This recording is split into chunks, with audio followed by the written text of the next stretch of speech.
مبسوطين جوه نادي الزمالك. انا ما بتكلمش على المبسوطين بره نادي الزمالك. المبسوطين بره نادي الزمالك دول انا فاهم مبسوطين ليه. اللي جوه النادي الزمالك مبسوطين على ايه؟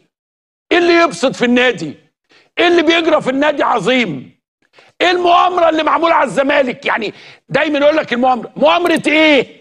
ده احنا المؤامره، ده احنا قلب المؤامره من جوه. احنا ايه مؤامرتنا؟ ايه اللي بيتعمل؟ انت حد مسؤول ان انت ما بتجيبش مدرب؟ تقول له طب يلا ده، يقول لك لا مش ده، هنعمل لجنه. طب اللجنه نعملها، لا مش لجنه. طب هي ايه؟ اقول لكم ايه هي الفوضى، ان النادي يتحول الى خرابه، وهذا هو الامر الان. يا تلحقوه يا ما تلحقوهوش، والله ما فارق معايا هتعملوا ايه. ما هو خلاص، ما هو بقاش يعني المساله مش في ايدينا، المساله مش في ايدينا. فشوفوا هتعملوا ايه وقولوا لنا. بس انه يتساب كده هذا امر يعني بصراحه لا احسبه تعمدا قد ما هو سيبوه يقع. ودوشه بقى ومشاكل. ما اي حد تكلمه يقول لك اصل دوشه بقى ومشاكل. طيب خلاص سيبوه يقع، دوشه بقى بمشاكل. اما يخلص خالص، انتوا عارفين في حاجات كده يسيبوها لما تتهد خالص، يعني اما تاكل نفسها بنفسها وبعدين خلاص. يعني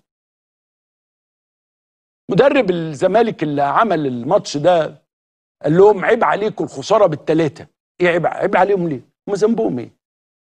ده لعيب، ده لعيب، ده لعيب مش عارف حاجه، مش شايف حاجه في النادي، مش شايف رئيس، مش شايف مدرب، مش شايف مرتب، مش شايف اي حاجه. بص وش اللعيب. انت عندك احسن لعيبه في مصر، احسن لعيبه في مصر، لكن في حد قال لك ايه؟ دعه يسقط، دعه يموت. ربنا بقى يعني يتولاه برحمته ونقرا عليه الفاتحه كده او مش مهم مين، 1 2 3 مدرب كذا، لعيبه جديده كذا، فلوس هنجيبها بالطريقه الفلانيه، هنعمل كذا. نركز يا جماعه، نركز في النادي، نركز في اللي بيجراله. انما الحاله ديت ان ده نادي للخناق.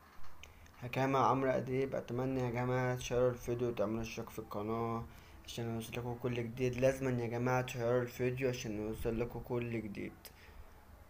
سلام.